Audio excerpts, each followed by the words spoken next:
everybody! Hello! Oh my god. First of all, let me go in order. Thank you, Alice. I will take a very, very long sip because you redeemed the hydrate. I'm still sitting on the floor, so not much I can do for posture. But I'll try to sit up straight. And thank you so much, Spacey and Meteorite, for the subbies. It's been so long, right? Hello, Meteorite. Oh, hello, everybody. How are all of you? It's hard to imagine it's nearly been a year. It has almost been a year since I first started. Of course, with plenty of breaks in between, in order to supplement, of course. Hang on, let me see. Is the music playing? Put it on quietly in the background.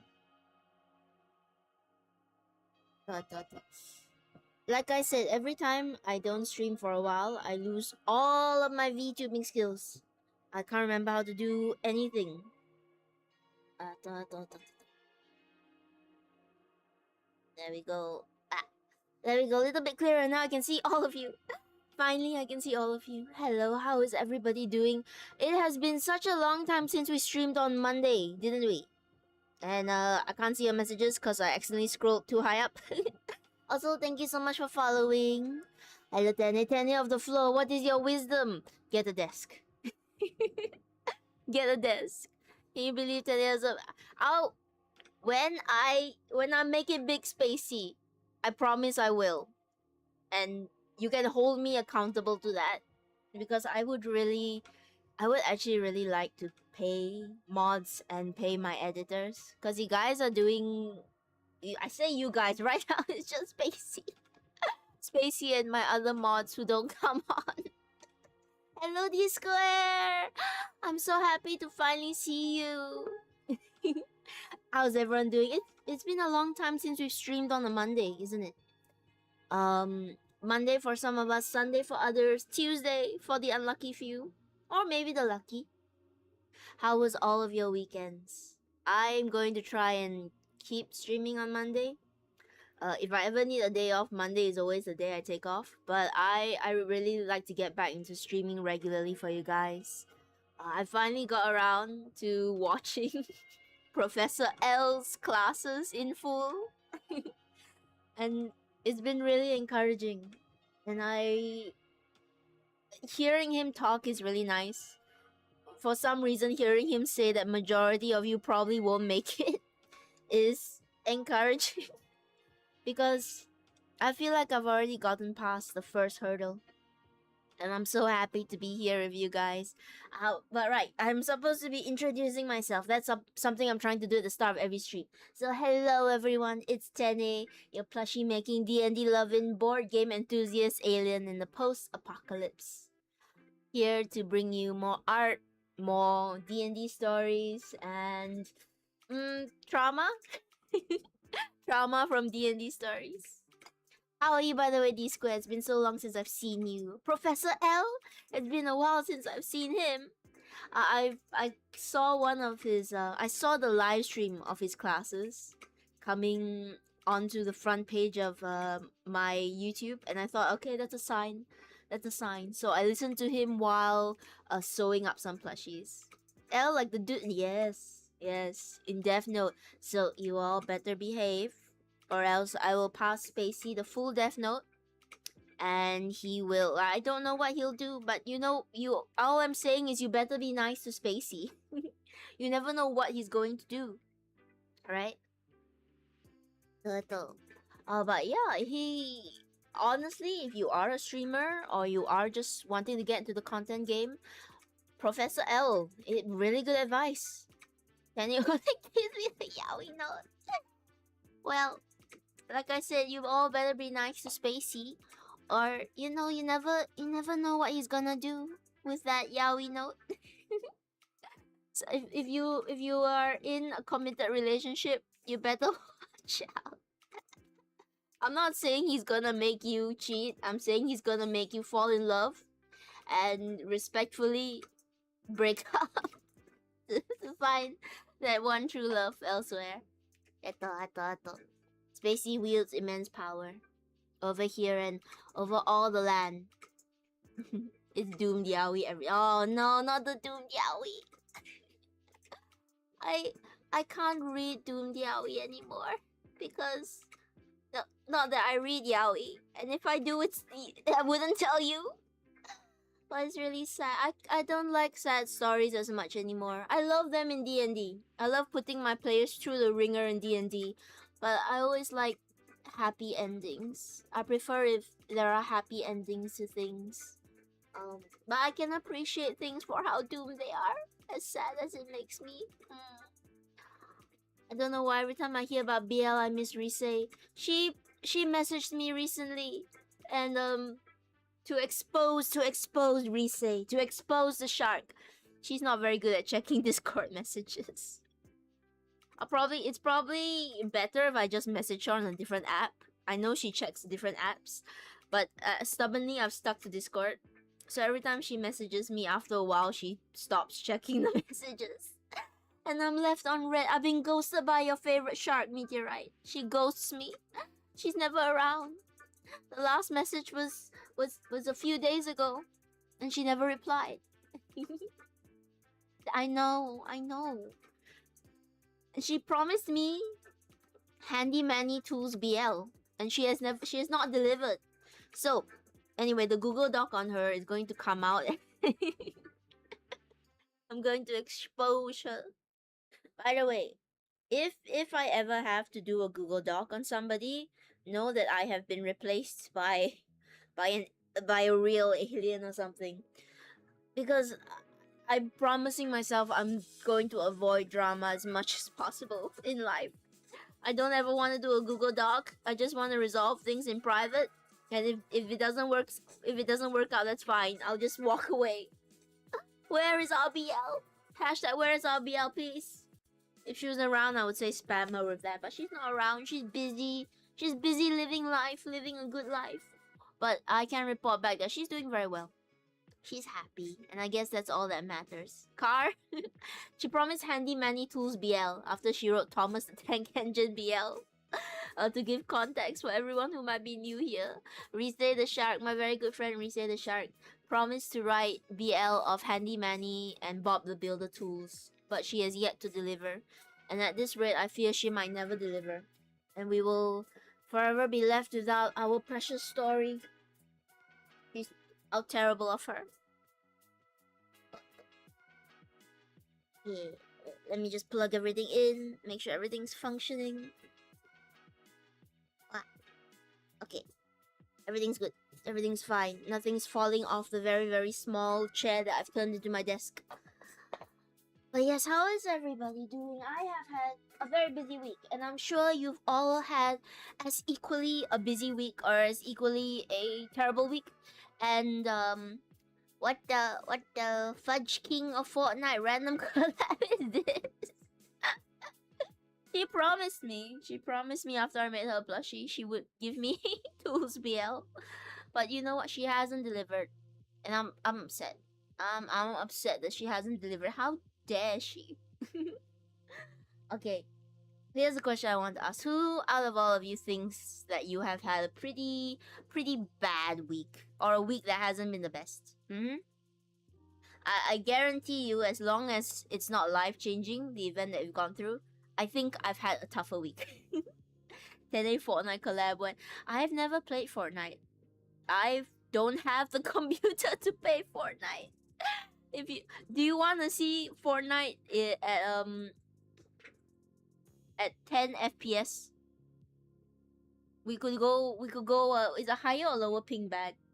This is how you tell I'm not a gamer. Is it better if a ping is high, or is it bad if a ping is high?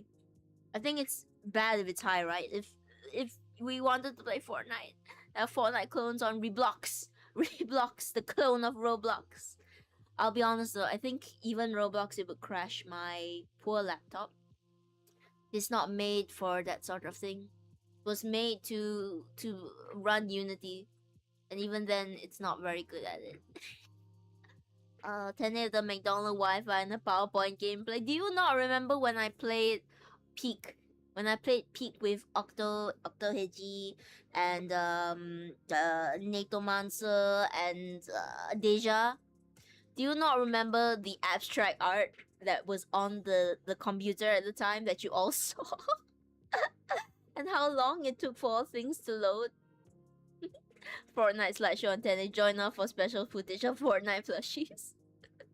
It's gonna be pixelated blobs. I guess that could be a challenge, right? Let's play Fortnite until my laptop crashes. Let's see how far we get. I'm sure there's a ranking system. By the way, is this controversial to say that Magic the Gathering is kind of like the Fortnite before Fortnite? Or maybe Fortnite is the Magic the Gathering of video games? Those of you who are either fandom, tell me, how much does that anger you when I say it like that? But yes, so my week has been decently tough. I'm going to complain about it as if it was the toughest thing that anyone in the world has ever had to face. But actually, it was pretty fun. So I've been gone for this past week. Why though? I thought Magic is a card game. Because Magic has so many crossovers with other fandoms. They've got a Spider-Man crossover. They've got an Avatar crossover. They got video games crossover. And look at Fortnite. It keeps having these collabs. Rick and Morty is there now. I think the Simpsons are there. I don't know if this is fake. For some reason, Keanu Reeves as a Simpson characters in Fortnite. I think this is true. Again, I have zero knowledge on video games. You meant about the crossover? Yeah. Also, it's kind of the same, right? You're always trying to whittle it down to the last person. It's a battle royale. Battle royale. What's the song? Number one. I can't remember. FFXIV in Magic. Like the Final Fantasies in Magic, yes, exactly. Everything's in Magic at some point. Edmund McMillan, creator of The Binding of Isaac, the greatest video game and card game of all time, is in Magic the Gathering. Not him, but his IP, his works. He drew a card for them. They exist. And I know the very bare basics of Magic. I have played Magic. The one I think it's really cool actually. Yes, Tenny thinks the nerd game is actually really cool. And I think it is. It's like chess, but 3D chess. 5D chess. And with a little bit of luck thrown in there. It's like poker, but if poker had different levels to it. So I think Magic is actually really cool. But the one reason that I have refused to get into it is because if I get into it, I know my wallet would be crying. I've spoken to many a Magic player. I know how they feel. I know they are in pain. I know their wallets are not doing well right now. I'm in the void. Hello. Oh wait. I forgot to capture. I'm in the pink void today. Forgot to capture transparency on this. Hang on. Okay. Bring me back to the void, please. There we go. There we go. Back in the void. Away from the pink. 10 time to hop on my Magic browser. I like physical cards. I like being able... don't take this out of context. I like being able to touch things. I know tabletop simulators around, and honestly, you're right. It's really good. And it's a great way to play games with people overseas. But I like being able to... No, don't clip that. Okay, don't clip this one. I like being able to physically touch things, to get my hands on things, to play around with things, to feel things move in my hand. That's why I love board games. I love board games with tons and tons of tiny things that I can just touch and mess around with. Which is why the Cult of the Lamb board game really has me by the neck. Because it's got so many tiny things inside of it. I want to touch all of it. I want to play it. I want to back it. And if I back it, I want the deluxe version. I'm trying to be responsible. I'm trying to be good. I'm refusing to back it. Maybe I'll buy it secondhand one day. Yellow. Hello, Gooey. Today is Crowbrain. I do. I love shiny stuff. I love tiny little things. I want to build a nest of all the tiny shiny things. And all the plushies. So all of you are going to be in my human plushy pyramid. I get it though, physical games are so much better. The only downside is to gather the players. This is why, Meteorite, I play solo board games. This is why I have solo board games. So that I don't need anyone around. I can just play it on my own. And I don't need to make friends. I can stay alone in my self-isolated bubble and avoid talking to people, avoid talking to anybody that might exist in the world, and just be by myself. Hello, chimpanzee. Hello, how are you doing? I'm gonna make myself a little bit bigger, so you guys can see me. Ah, there's cosmiroach. Yeah. There's cosmiroach. How are you doing, monkey? Monkey, have you seen a shark recently? Has a shark come around for you? Because I haven't seen them. Also, look at all the holes in my coloring. This is what happens when you have dark backgrounds. You end up with a lot of little holes in the drawing. Let me zoom out a little bit so you guys can see it a bit better. Do you know Pathfinder adventure card game? I know it. I've never played it. I should really look into Pathfinder. I heard it's really good, and some people prefer it over DND because it has better systems, or you can do a few more things with it that you can't really do in DND. But I've just been lazy. I've been lazy to get into it. I played DND the shot recently, and you didn't call me. You played DND and you didn't call Tene. Spacey, ban chimpanzee right now. Please don't actually. How dare you, chimpanzee? How could you? Also, hello, Super. How you doing? It was a shark. The shark didn't call it. The shark messaged me and then promptly forgot to reply to any of our messages. So because I guess he was too busy playing D&D. Please don't. Okay. I won't ban chimpanzee. Chimpanzee Silfern has vouched for you. They care about you existing in this space. Very sweet. I'm so excited because there's a bunch of D&D things that are going to be happening soon. Not immediately, but soon, I promise. I am going to be playing D&D with some awesome people that is not going to be broadcast. The first session, we are just going to take our time and enjoy playing together on our own. And then later on, who knows? We might be able to bring it up to streaming with all you guys. I saw the roadmap already. Oh, what roadmap? I thought, what roadmap? Did I put out a roadmap and forgot about it? I'm having blackouts. World of Warcraft, Star Wars. Banner Monkey now. Hang on, let me finish coloring up these horns. Today is gonna be very colorful and very chatty because I have a lot of energy. I've been sleeping earlier. Okay, let me tell you guys about what I've been doing over the week. The roadmap for D&D. Yes. There are tons of new things. Vampires are coming to D&D again. More vampires, more Vampire the Masquerade is coming to D&D. I've not played it. I'm very interested in playing it because I heard it's really, really intense. But I don't know enough about the system. I just know that a lot of people enjoy it and people are really, really into it. Here at my studio, I think there's always several people asking when are we having another Vampire the Masquerade game coming up. And I have to tell them, I don't know. I don't run Vampire the Masquerade. We call it VTM. But I see we always have these just body bags ready to go for Vampire the Masquerade. I don't know what they're for. Maybe one day I'll join the game and I'll learn. But yes. So hello Lam. Hello Lam. How are you? Okay. Yes Lam. What do you wanna say? But let me give you some context for this week as well. So in this week, hang on. I want to see all of you. Okay. So during this week, I have been super busy, which is why I took a week break from all you guys. I really missed you all desperately. Can you guess what I was doing? I've told some of you what I was doing, but let's see if you remember. One inspiration if you remember. Going once, going twice.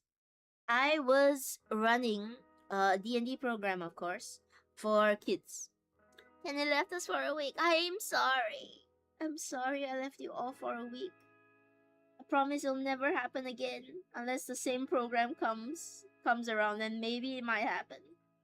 I was running a holiday program for some kids. My friend is preparing to play short D&D game. Are you joining them? A program on TV? No, no, not that fanciful. A holiday program. Hello, so okay, bye bye, Shilfan. Please get some good rest. Okay, come by again next time. Yes. Oh, that's so fun, Lamb. Is that a specific module you picked or is it homebrew? Everyone, please say goodnight to Silfern. Good night, Silfern. May your dreams be super pleasant. What was I saying? I've forgotten. Yes, I was running a holiday program for some kids. Part of our services, sometimes we run things for schools, play games with the kids. And, firstly, I want to preface by saying, majority of the kids, they're wonderful. They're amazing kids who got really into D&D. But I'm not built to run for kids all the time. And for as enthusiastic as they are, for as lovely as they got into the gameplay, I really did miss running for adult players. Running for kids is a whole different skill set. And I think the kids I got were really, really good already. They were amazing, they got super excited. But sometimes you do have to pull out the disciplinary voice in order to stamp out bad habits that you see or prevent them from getting too rambunctious. The number one thing when you're playing with kids is to take plenty of breaks. They play D&D too? Yes. So honestly, you can run D&D for kids as young as 8. It's just very different from normal D&D because you have to take more breaks. You have to keep stories a little bit simpler, and usually, here's a little secret from your DM. Usually we fluff the roles a little bit for kids, for the younger kids. We let them have the win. We let them have the victory because it's too early to teach them losing. It's too early to teach them to be okay with loss and sadness and D&D trauma. So we usually let them win. Past the age of 10, you can start playing regular D&D with them. Jangle, jangle, you cast keychains to maintain concentration. Never too early to traumatize children. Is that what you're saying? Dunk on them, kids. I've run for as young as 11, I believe. Yeah, about 11, slightly earlier. I've seen my colleagues run for much younger kids, for 8 to 9-year-olds, and they are so strong. They are so strong because I've entered their classrooms and it really is a little bit more akin to babysitting than playing D&D when you have younger kids. You do have to play the role of a babysitter a little bit more when you have the youth, when you have the young folk, unfortunately. But the good thing about running for kids at such a young age is they are often very, very imaginative. Sometimes to a fault, there was a kid that I remember he had snake arms.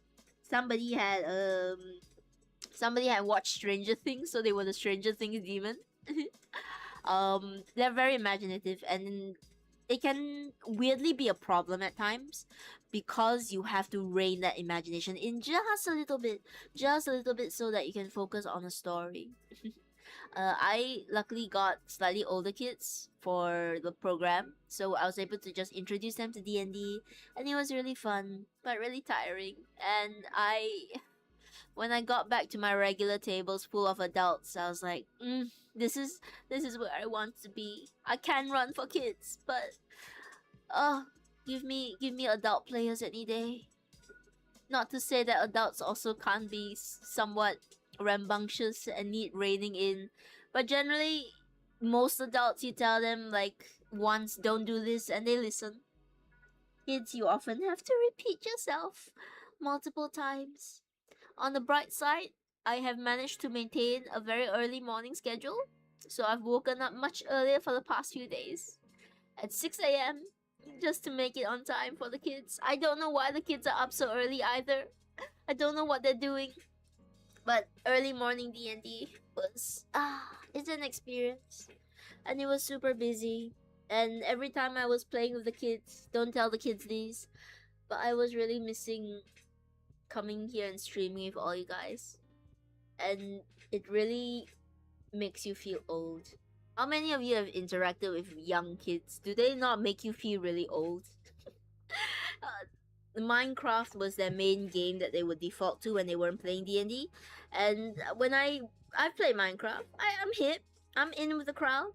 When I would look at the screens and comment on their Minecraft builds, they were like, "Teacher, you play Minecraft? Really? What's it like? What was it like back in the old days of the Minecraft? How did you fare?" Arrow to the heart. Feels bad, man. Feels bad. But I'm glad that they got into the D&D on the last day. They were really, really into it. On the last day, I let them go off a bit easier, but they managed to do. So the last boss in the campaign I prepared for them was a wormling dragon. It was a red dragon. And in one round, they managed to do 290 damage to the wormling. Because they discovered that the weak spot was beneath the belly. So they teleported under there. And I said whatever damage you do to the belly is double damage. And the paladin had taken his sword, and we discovered it was a magic sword that could absorb the magic of all other creatures. And luckily, everybody around him was a spellcaster except for a rogue who teleported them in there. So everybody cast their magic spell towards his sword, and he rolled a nat 20 on the final roll. And everything added up together amounted to 290 damage towards the dragon. And he asked, kids are really something. He asked, "Can I climb into the belly of the dragon and then kill him from the inside?" And I said, "Sure." So that was even more damage. So in one round, they took out a dragon. It was getting towards the time, and they just cheered so loudly. "Hello, Leo. Is that Schlitty or dragon? I don't know who Schlitty is. I'm sorry." Oh, this is actually my mod, Spacey. I promised the commission to Spacey, so I'm drawing my mod. Who's Schlitty though? Is he another VTuber? Or I'll be honest, Spacey, you look a little bit like Jay Schlatt. I don't know if people have told you this before, but drawing this reminds me of Jay Schlatt. Oh, is it Jay Schlatt? Oh, I'm not up to date with the memes. I'm not hip in the crowd. I don't know enough Schlattian lore. All I know is Hongshu Mimi from him.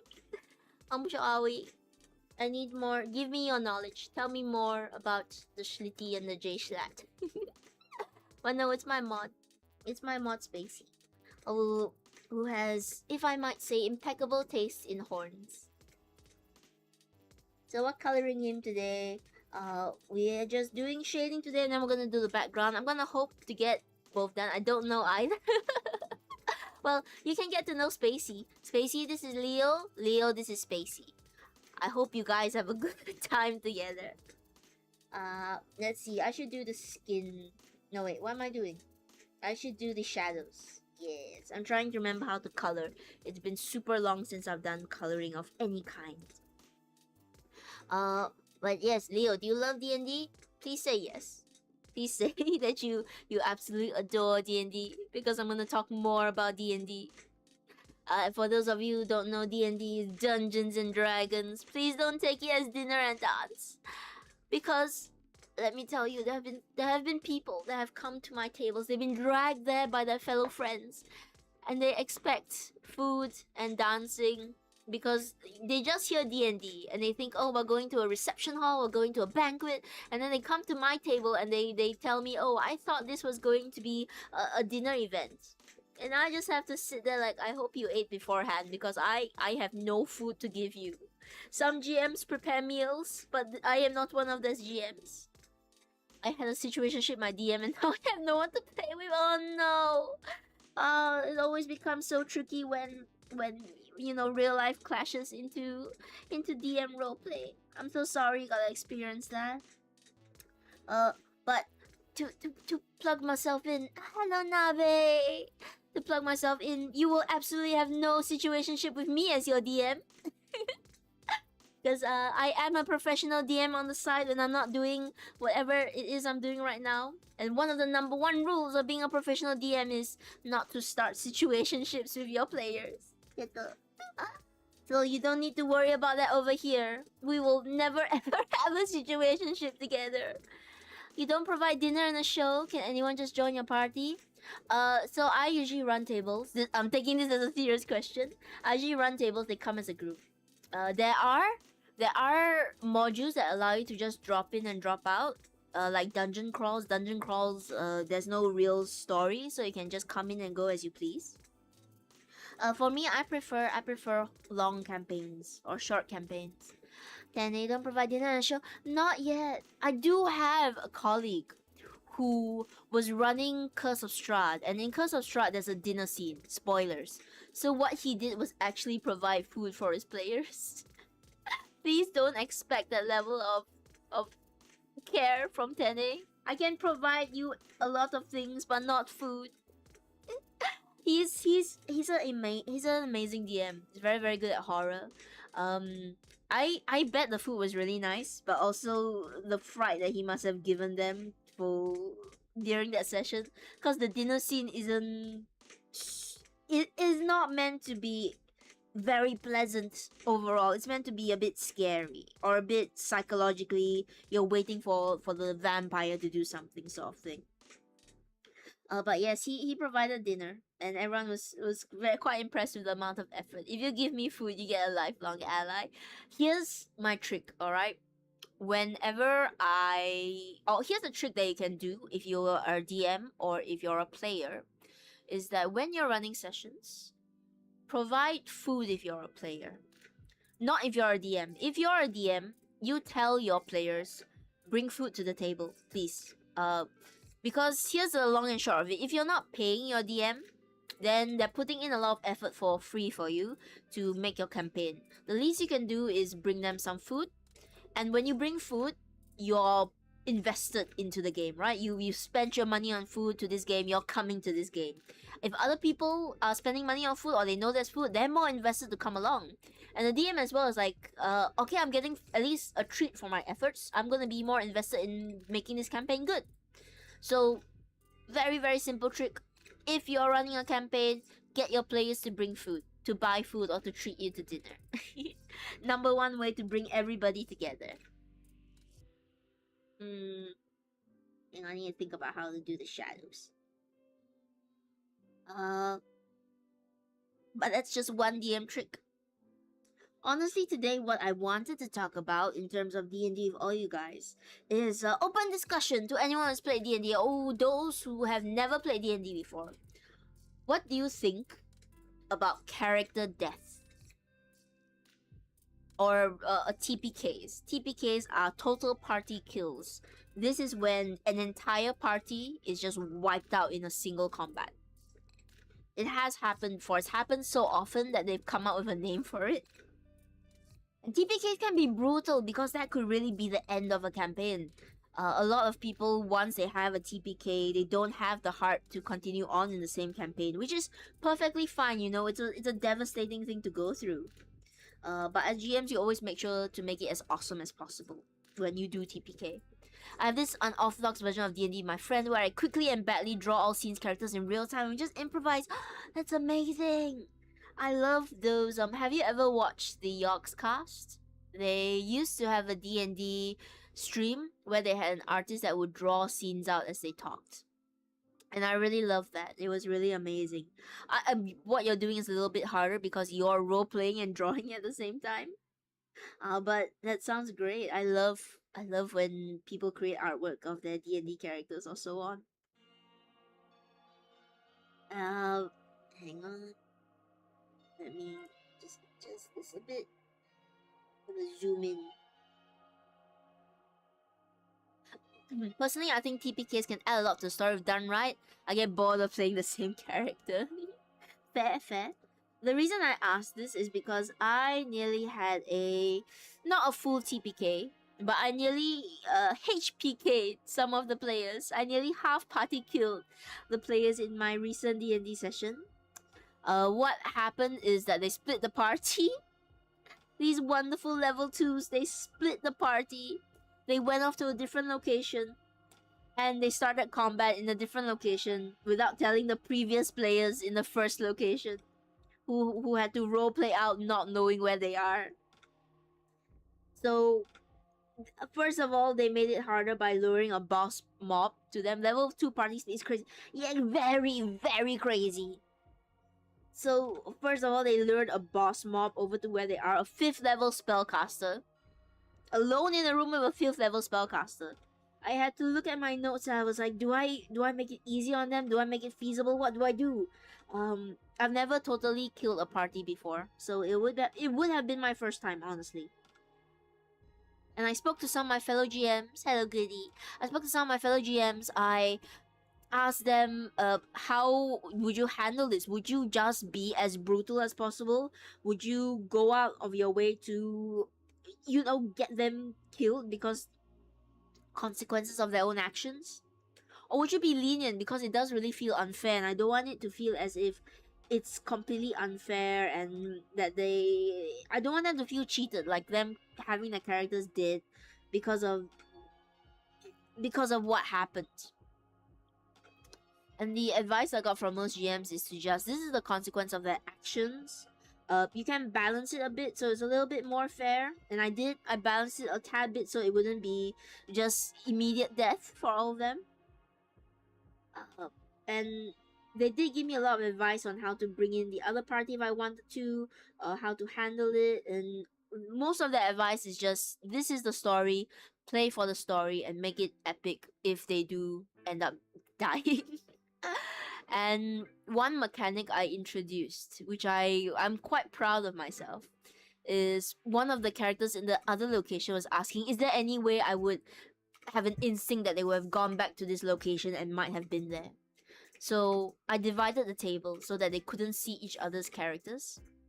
And I said, alright, you player who are trying to get this instinct, roll a d20. The rest of the group here, the ones that are in this combat, are also gonna roll a d20.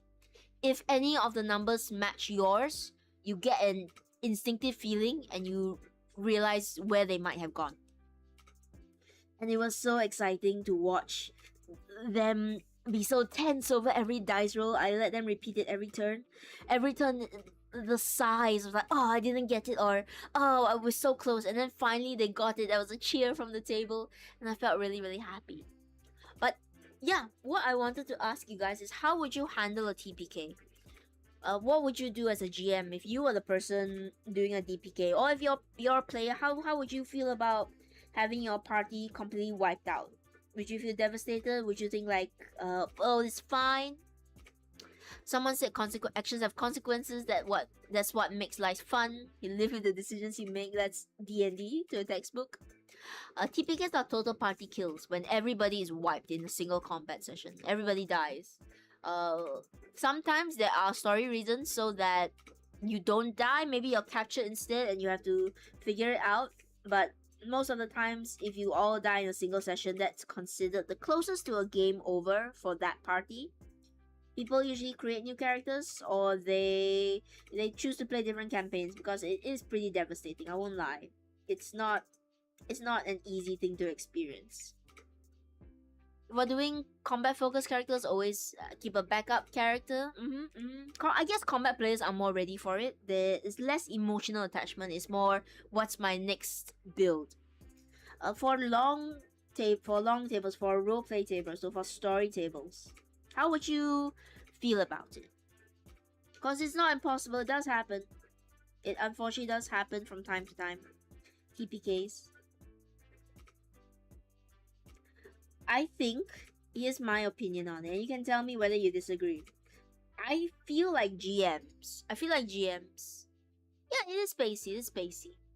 I feel that GMs often err to two extremes. You have one GM that is just raring to kill the party. They just want to go against the party, make them, suffer.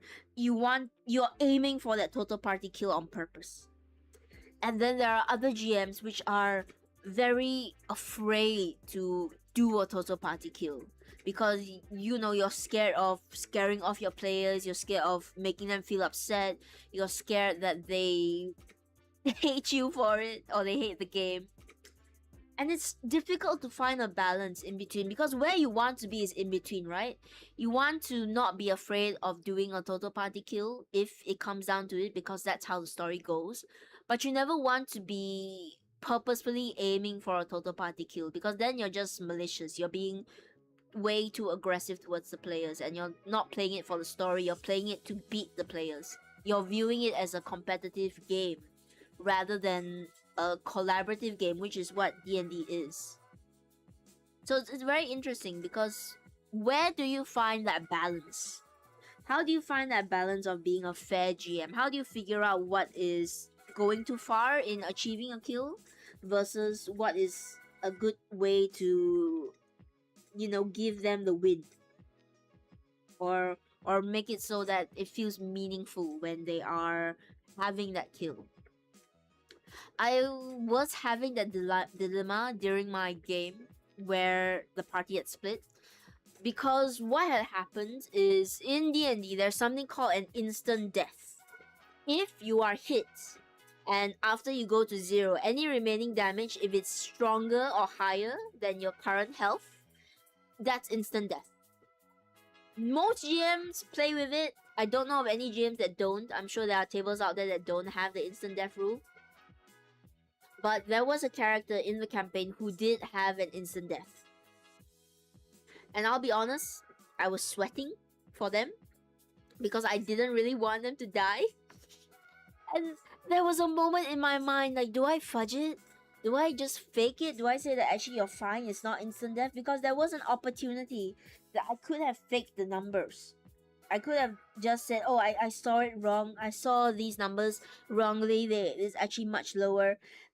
There was a moment where I really wanted to do that. But my GM senses sort of kicked in and said like, hey, if it happens this way, it happens this way. That would be committing dice fraud. Exactly, it would be. I would feel dirty about it, I think. But I didn't want them to die, in all honesty. I really want my players to succeed. And that's a problem as well. You can't be too nice of a GM. You have to be able to play by the story, by the dice. And if these things happen, they happen. So I said to the table, do you have any reactions that you can use? Because if there is, sure, I will let it pass. I wanted to be fair to them. If there was really nothing they could do, alright, that's it. We are gonna roleplay out this death scene. And one of them asked if whether, because they're an Asimar cleric, whether they could channel divinity, channel this higher level spell that will reduce the damage for this player. Now, in all honesty, the damage that they could have possibly reduced wouldn't have been enough. But they asked whether they could use both their slots to channel this twice. And even then it wouldn't have been enough because I rolled a nat 20 on the damage dice that killed this player. But I thought, this is gonna be a cool story mode. If he manages to do it, I told him, okay, you're gonna try and reduce the damage by this much. If you roll a 5 or higher, you reduce it by this much. That character doesn't die, they just fall unconscious and are dying. But still not instantly dead. And there was a moment where there were two parts of me. One was, do I follow the strict rules and say, no, it's not possible? Or do I give in and say, hey, let's make this happen? And the whole point of D&D is to tell an epic story. Which is why the number one rule of most GMs is that if it's really cool, it can beat the rules. So I said to him, alright, if you roll 5 or higher on your D8, then you make the heal. Then you only have one shot. You can't use inspiration on the D8. You can only use it on the D20.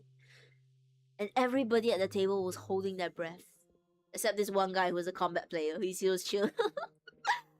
They were watching him. I asked him to come to the middle of the table and make the roll. And he was physically shaking. He told me later on that he was shaking. And with bated breath, he made the roll. And what do you think happened, chat? What do you think he managed to get? He just managed to get a 5. And because of that, he exposes himself as an asthma. And he saves this character, which is, to give a bit of context, these two players are attached. So it was somewhat a little bit more meaningful as well. He managed to save this other player's character and bring them back from the brink of death. And then it was a tense combat to get everybody else off this location and run away back to safety because they decided it's too tough, we're gonna have to run away. But it was a really cool moment, and afterwards we had to take a break because the entire table was they needed the break after the amount of tension. And I think I felt like I did a right choice. Do you guys think I made the right choice in calling that the rule of cool? Or do you think I should have been a rules lawyer and go, hey, no, you can't do this? But I think I made the right choice. I think it was a cool moment. There'll be other ways to kill the characters. I have plenty more up my sleeve. But yeah, they said they all had a good time and they loved moments like that, which makes me really happy as a GM. But again, what would you guys do? Would you rather be a GM that's too nice, or would you rather be a GM that's too eager to go for that TPK? And what call would you have made in that situation? If you had been there and he had asked you whether he could channel the spell, and you know mechanics wise it doesn't work, would you have said yes to him? Would you have just said yes, that works instantly? Would you still have done the dice roll? What would you have done as a player or as a GM if you were in my shoes, my very tiny shoes? Because it's a hard call to make, and I was as stressed out as they were, honestly. I know some GMs, they love to say like, oh yeah, I killed this character, it was awesome, I managed to make this character, I managed to TPK. And for the most case, I know it's jokingly, but I feel like I can't even fully joke about it sometimes because I really do want my players to succeed and have a good time. And you're always worried when they experience hardship in D&D. This is the number one thing that most DMs have to try to let go of. If you are a very nice person in real life, which I believe most of you are, when it comes to D&D, you do have to learn not to coddle your players, because it's so easy to want to coddle them. You want them to enjoy D&D, you want them to have a good time, you don't want them to get hurt and feel upset. But part of D&D is rolling with the punches and the consequences of your own actions. So if they do end up, committing to that, if they do end up in a situation where bad things happen, let them happen.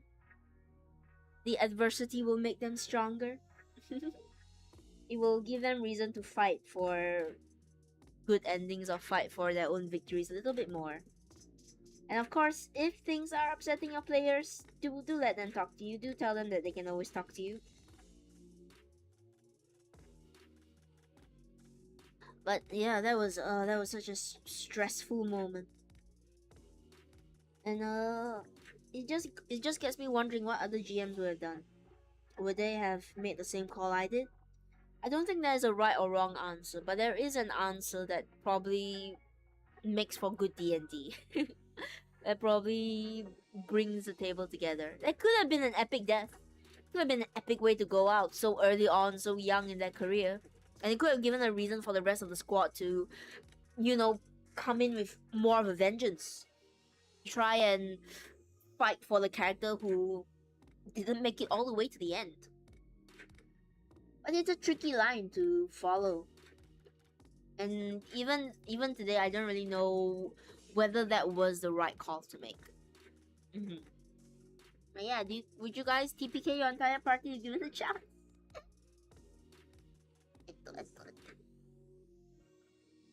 going to... Let me... Hang on. Let me... I've forgotten my watercolor brush. I was wondering why were the lines so harsh. It's because I don't have my watercolor brush with me. So let me grab that. And let's smooth out these lines a little bit.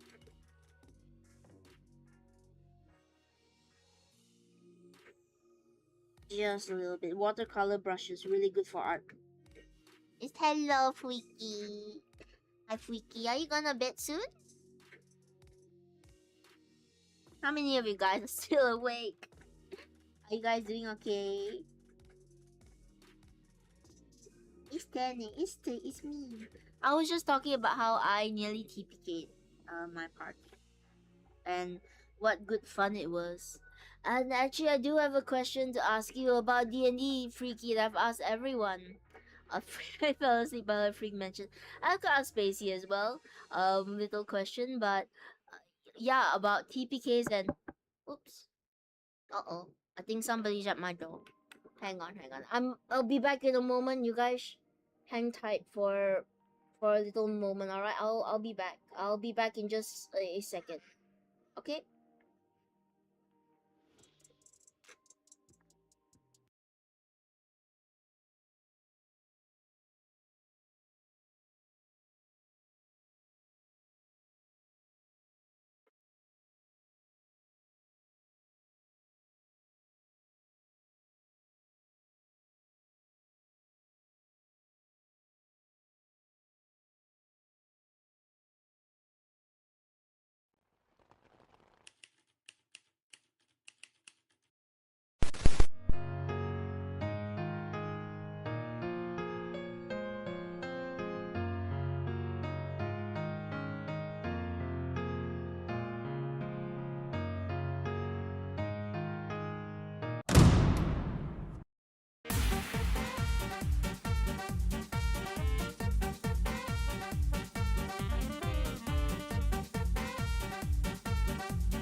Okay, guys, I'm back.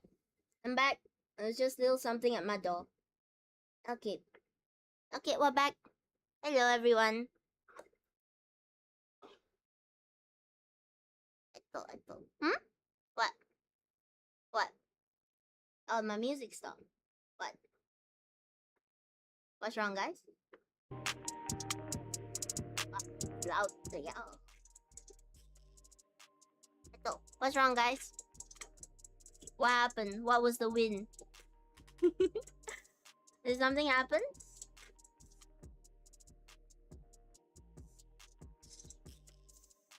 Did something happen, you guys? I don't know what you guys are talking about. Ito.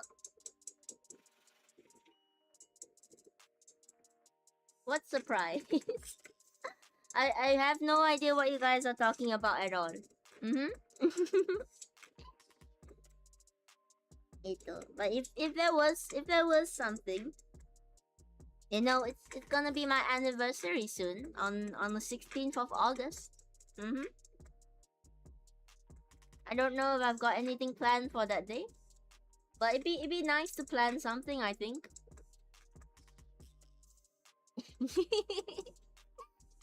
I can be aloof. I can be super aloof. I can start right now.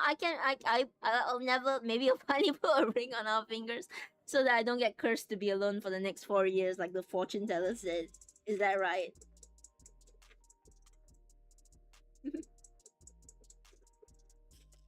I don't know. Do you guys want me to take another break? And then you can talk to the wind?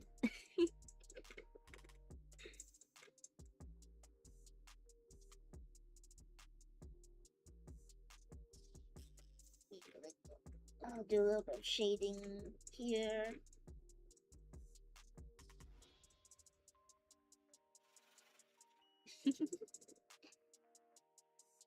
Okay. I'm gonna drop being ignorant. Even though most of it's not an act, I am really ignorant. Yes. I'm going to have a chibi debut. Trailer's not out yet on YouTube. It will be out tomorrow. But you guys are super lucky because you tuned in today. So you get a little sneak peek. You want me to play it again? You want me to play it again for you guys? But yeah, I'm gonna have a chibi debut. And I'm going to be very blunt with you. It went so fast. I'm sorry. It's really fun. Okay. I'll play it again. I'll play it again one more time so you guys can see it. Ito. Let's go. Pay attention this time.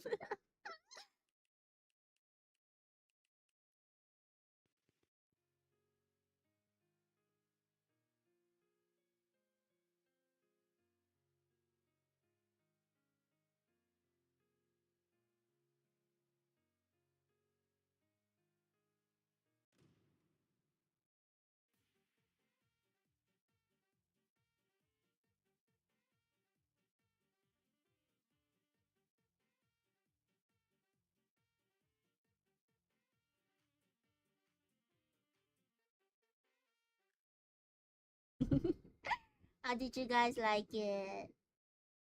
I should be trying to preserve more mystery. My God, I'm really bad at mystery. Oh no, I'm gonna snooze the ad for now. Go away, ad. I'm bad at mystery. I'm bad at being aloof, as Spacey says, and I'm really excited. I'll be okay. I'll also be really blunt. It has been suggested to me that I should run a donathon after the Chibi debut. It's my manager and I were talking. And I might because I was telling them that I really wanted to save up for a new computer, and they suggested that after the Chibi debut, maybe to run a donathon. You got a manager? I do. I got very lucky to have a manager. I'll tell you the story. They were posting up slots on Twitter saying that they were having slots open, and they seemed really nice. So I thought, okay, I'm gonna send in an application. I don't think they're gonna pick me, but I'm going to send in an application just so that I'm on the radar. And in future, when I'm feeling like I deserve it, I'll come on and ask them to be my actual manager. And then a few days later, they texted me. They messaged me on Discord. I was like, hey, so manager? And I said yes. I said yes. And I'm very grateful to have them because their guidance has been really helpful for me. And I'm so blessed to be able to have them on my side, giving me, more advice on how to succeed in this place. So I think I got very lucky to have a manager. I know it sounds super fancy. I promise you, it's more. I don't know how to explain it. It's not super fanciful. It's just having somebody who knows what they're doing coming around to tell me like, hey, this is the things that you should be focusing on. So we were discussing about the chibi debut because I commissioned this chibi way long ago. In the big leagues. No, I'm not. I promise you I'm not. I'm tiny. I'm tiny.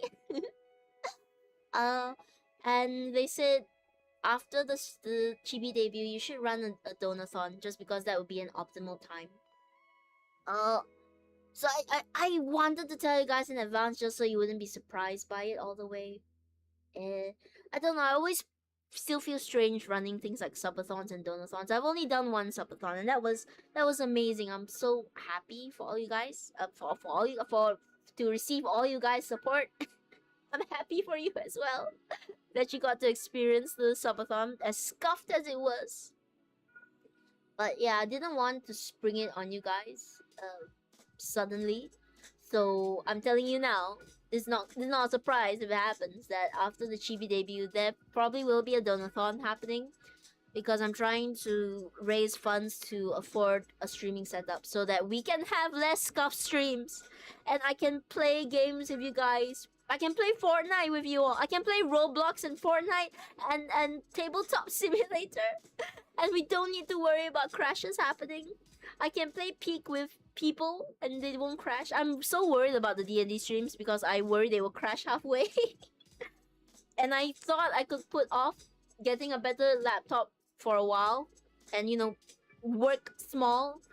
But I have to just admit that this laptop right now is preventing me from playing games with people, from doing more things I want to do, just because it's limited. It's a laptop. It's not gonna go very far. I also want to confess that I made this decision after I commissioned the chibi model. I don't want. I don't. It still is a bit irresponsible. I don't want you guys to think that I'm being irresponsible with the funds that I. That, oh, you say you need a laptop, but you just afforded a chibi model. Like, what were you doing? Why didn't you get a laptop? I promise you, the decision for the new setup was made after my models were commissioned. I'm trying to be responsible here. I'm not backing the Call of the Lamb Kickstarter because I know I'm. So yeah, I wanted to be fully transparent with you guys on that, and I'm sorry. I apologize. I did not have better foresight into that. But the the chibi model is really cute. And I can't wait to show it off to you guys. But of course, I am trapped. I am trapped right now behind a vault that I went exploring in a few days ago. How am I telling you this if I'm trapped behind a vault? This is all pre-recorded. I predicted the future. I'm not even here right now. I just predicted everything that you would say in chat, and that's how I'm making responses. Like, yes, Freaky, thank you so much for the $1,000 donation. Thank you. Oh my god, Spacey just subbed for 36 more months. Mark, thank you so much for. I don't even know what's left. Thank you so much for buying out Twitch and gifting it to me. Aww. It's so sweet. I can predict the future. I predicted all of this, but only in short bursts. I can't predict stock prices. But yeah, this is all in advance. And with the chibi debut, it's not going to be a regular chibi debut now. I'm gonna wait until the ad's done, and I'm gonna keep talking so that you guys know what's happening. But thank you so much for watching ads. If you do, they keep me alive in the post-apocalypse. They sustain the channel. 10 more seconds, then we can talk to everyone. In the meanwhile, let me do all the shadows. Okay, we're back. If you can predict the future, can you tell me what the next Cryptoid will go up crazy? I can't because I want to capitalize on that. Technically. Fun fact. I nearly got into the NFT business. I actually nearly got into the NFT business. It was when I was a younger Tene. And I was with a team making games. I promise you, I would never now.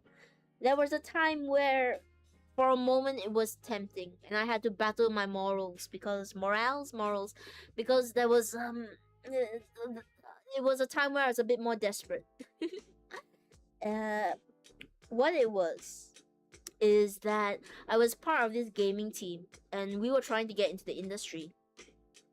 And there was one person who had sort of taken a chance of us and helped to fund a small demo of the game that we were making. I was an artist at the time. I didn't really know how to program.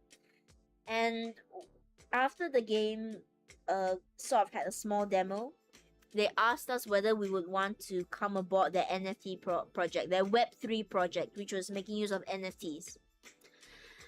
And right now, as I currently am, it's easy to say like I would never. But back then, as a desperate kid wanting to break into the industry, hearing this person who has more experience talking about how, oh, it's the future, it's how new things is actually not as bad as it seems, people are having fun, it's like a devil's deal. It's like a pact. A part of you considers is like, should I? And I discussed it a lot of the team. And I was very conflicted because I already had the view that NFTs weren't good things. it made me feel dirty, but at the same time, I wanted to be in the games industry and to make a living. Ultimately, we decided not to, and I'm glad that I trusted my morals over everything else. The company went downhill a year later, which shows that it was all smoke and mirrors. It was not as profitable as they were trying to make it out to be. So I'm glad that I didn't go into there because I was the artist of a group. Surely they would have told me to create NFT artworks or something. But I didn't. I promise I didn't. I'm clean of NFTs and I won't go into crypto because it hurts so many good people. So anyway, the sus crypto company is very aggressive to get people in with a scam. When you're young and desperate, Mark, you're young and desperate, you're not sure. You wonder, am I missing out? Is this really a good thing? Is this my way to get into the industry? It was terrible, and I'm glad that I didn't join it in the end. And I think most of my team, they sort of had an inkling as well that it wasn't as good as it was made out to be. But yes, let me talk about Chibi debut for a little bit. So Chibi debut is not going to be a normal debut stream because we're bringing back D&D. We're bringing back D&D chat. We're gonna make it big hit now. Buy my monkey picture. I'm I'm I'm creating a brand new D&D game for chat. Oops. Oh, hang on. Let me plug in the camera. A little bit low. Whoops. It's a little bit low and it fell on the floor. Oh no. I'm gonna have to add a new donathon goal to fix the camera or something. It's okay, it's not broken, it's fine. It's fine. It just collapsed. Like I do. Come back to me. It's positioned precariously on the edge of this tiny desk. Okay, we're back. I'm back. I see all of you. We're fine. Why is it so high up? I don't know. Yo. Okay, we're back. Fine. Oops, we are dropping more things. What is going on? Okay. Let me get control of everything again.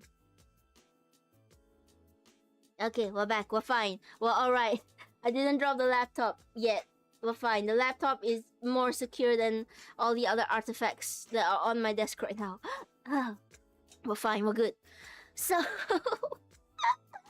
the Chibi debut. We're gonna have D&D for hopefully the whole thing. I'm gonna hope that we get through it so that you can see everything that I have to offer to you guys. If we don't, I guess they just never see the light of day. But yeah, you guys can unlock a lot of things through that. You can finally rescue Tene. Hello, Stargaze. Oh, Stargaze, have you been here the whole time or did you just come in? Because you might have missed a very special announcement. It's the last time I will play it though, if you have missed it. I'm sorry. You come in and you just see me dropping a bunch of stuff.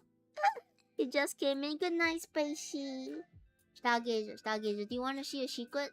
Do you want to see a secret that you get to unlock because you came to my stream today? And only for today? You get to see it. Only this is just for you. For nobody else. Nobody else can see it. All of you shut your eyes. I'll play it one more time. The third time's a charm. This is the last time I'm gonna play it. Okay, only for you, Stargazer, and everybody else that's here.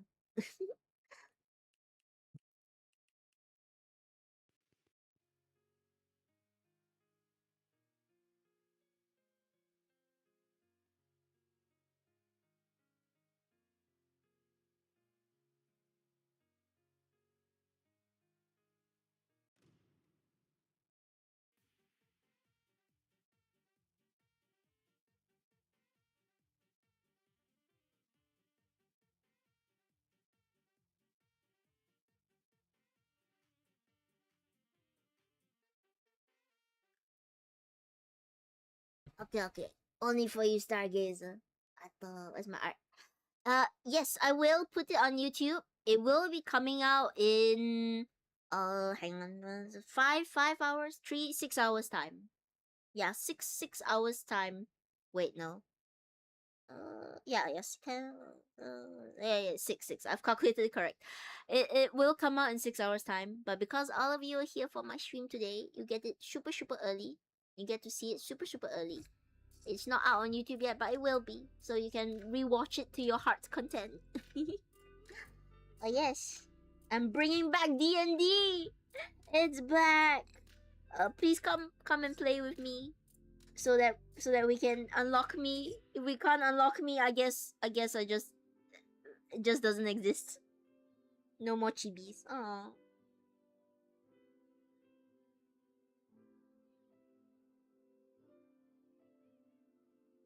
But I can't wait. I am planning it out. I'm drawing all the things.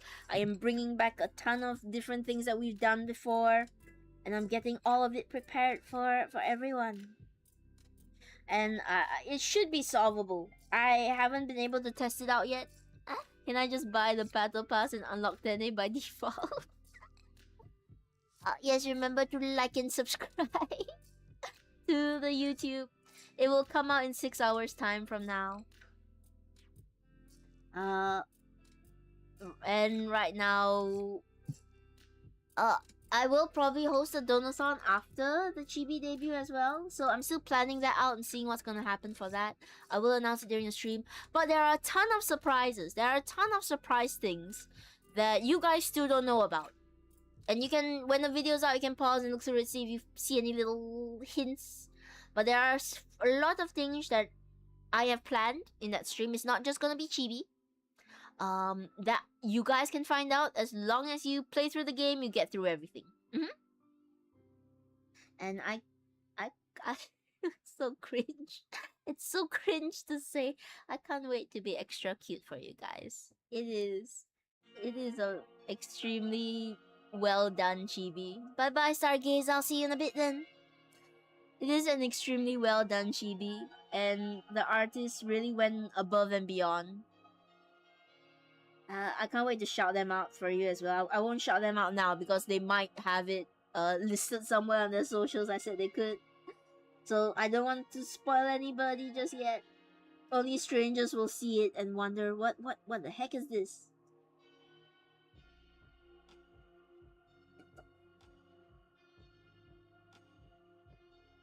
But soon everybody.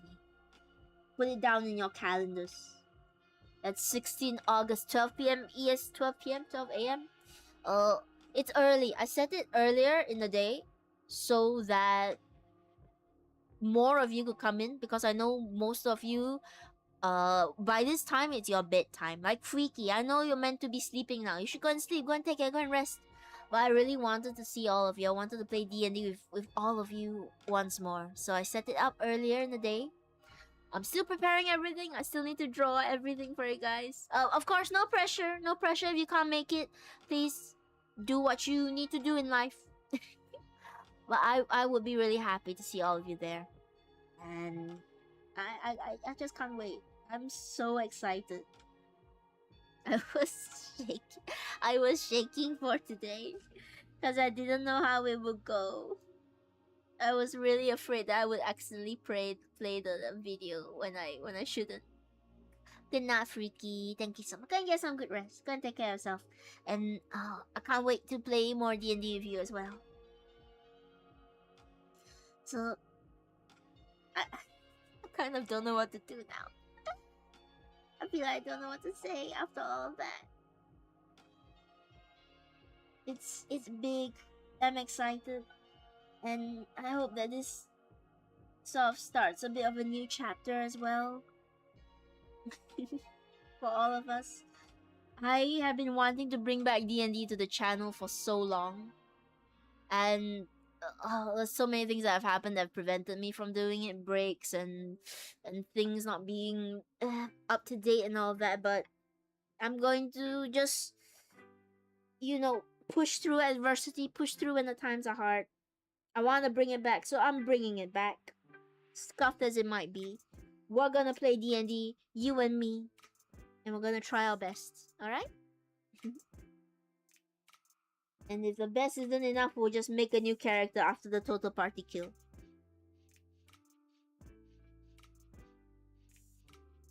Yeah, I'm freaky. Not freaky, spacey. I'm mixing up the names again. Spacey has so many areas that could be lit up. I don't know how lighting works though.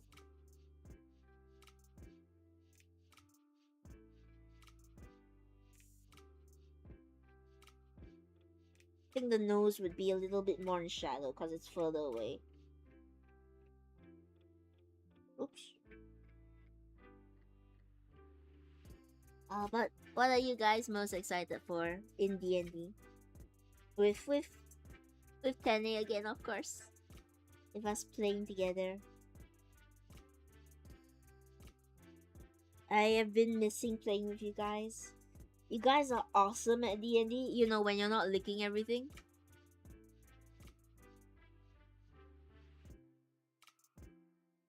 I fully expect licking as well.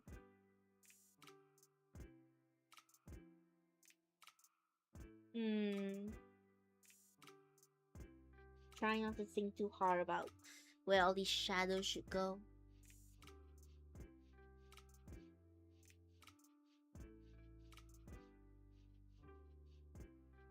Oh, right, his cloak. His cloak is here as well. I forgot about his cloak. There we go, at the side.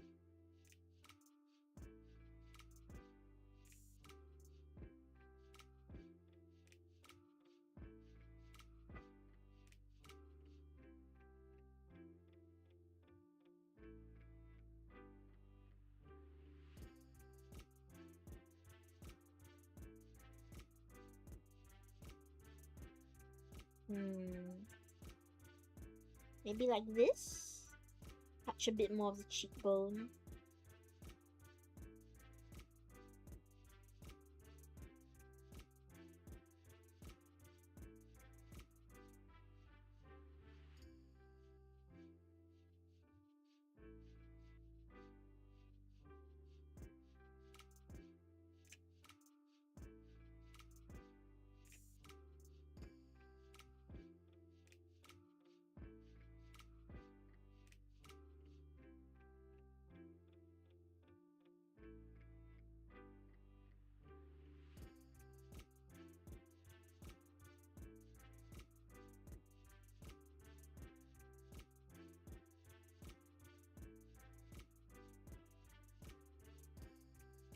I'll be honest, I have no idea what to say after.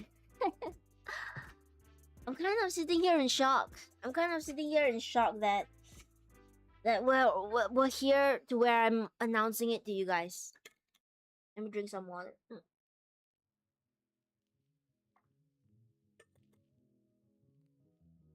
And now you guys know the secret as well. And you can keep it to yourselves, or you can spread the word. But all of you gotta see it because you were here on my stream today.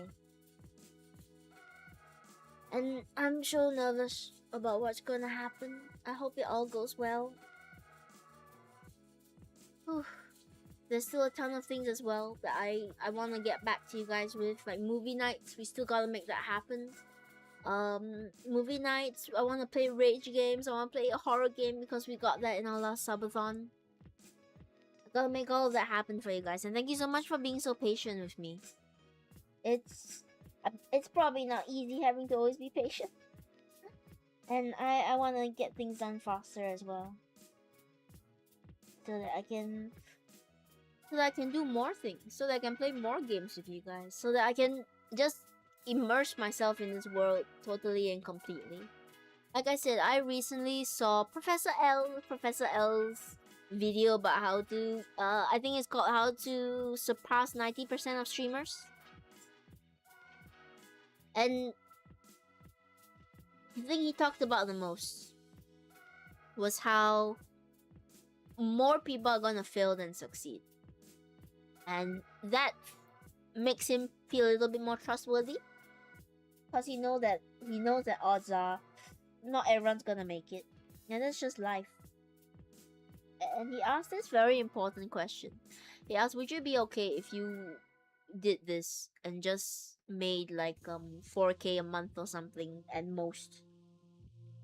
And the first thing I thought is like, yes, I want to do this. If I could make sustainable living off this is what I want to do forever. And I hope we have that forever together. As sappy as it sounds. Oh, my my my little tablet's glitching out a bit. Ever since I dropped that bottle of water nearby.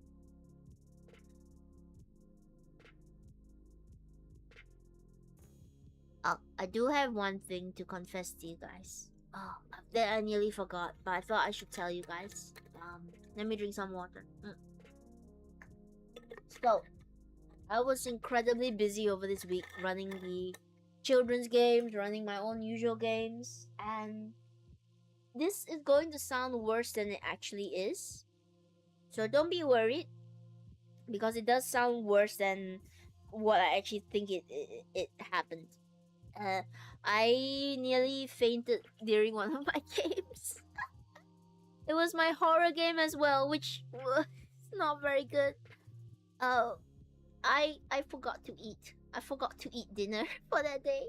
I ate lunch, and I thought, oh, okay, that's fine. And by the time it got to my horror game, which was late in the night, I thought, oh, I ate recently. It's fine. And by the end of the horror game, I was just feeling incredibly dizzy and off balance. And I could feel myself faltering at the table. I was narrating an NPC, and it was like 10 more minutes and then it would end. And as I was narrating it, I just felt the room starting to spin. And I got sort of lower and lower and lower. I'm not able to hold myself up. And I just thought, what's going on? What's wrong? Why do I feel like this? Luckily, it's a horror game, so you can sort of you can roll the punches a little bit. You can say like, oh, this is just this character. It's a bit weird. It's a bit wonky. It's fine. Well, I was really not feeling very well, and I don't know if my players could tell. They seemed alright. They seemed to still have a good time, but I was not. Well, why will you ever skip a meal? Don't eat much to begin with. I thought I had eaten quite recently, so I thought, oh, it's fine. I'll get through this game. Maybe I'll have a snack later on. And when after the game, I said, okay, I'm gonna go to the toilet for a while, so they wouldn't see me like collapse. So I went to the toilet alone, locked myself in a cubicle, and I texted my best friend, because in times of strife and worry, I text my best friend. They are my source of comfort.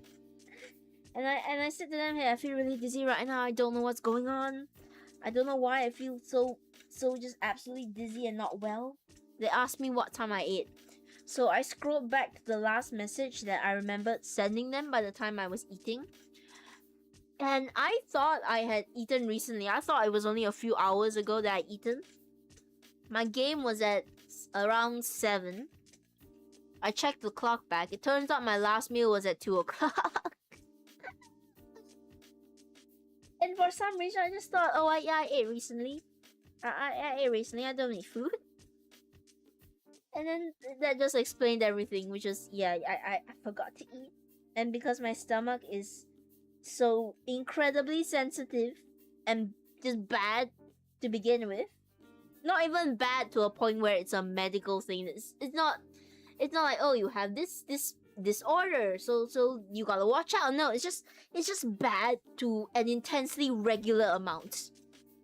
It's just stupidly sensitive, so there's no cure for it. There's nothing that you can do aside from being super careful of all your meals. And because I haven't eaten, it gave up. It's at 10 because you didn't eat. I'm just gonna hurt. I'm gonna make you hurt. I'm gonna make you feel like you're gonna collapse. Because why wouldn't you eat 10 Exactly like how Mark is saying it right now. but it turned out okay in the end.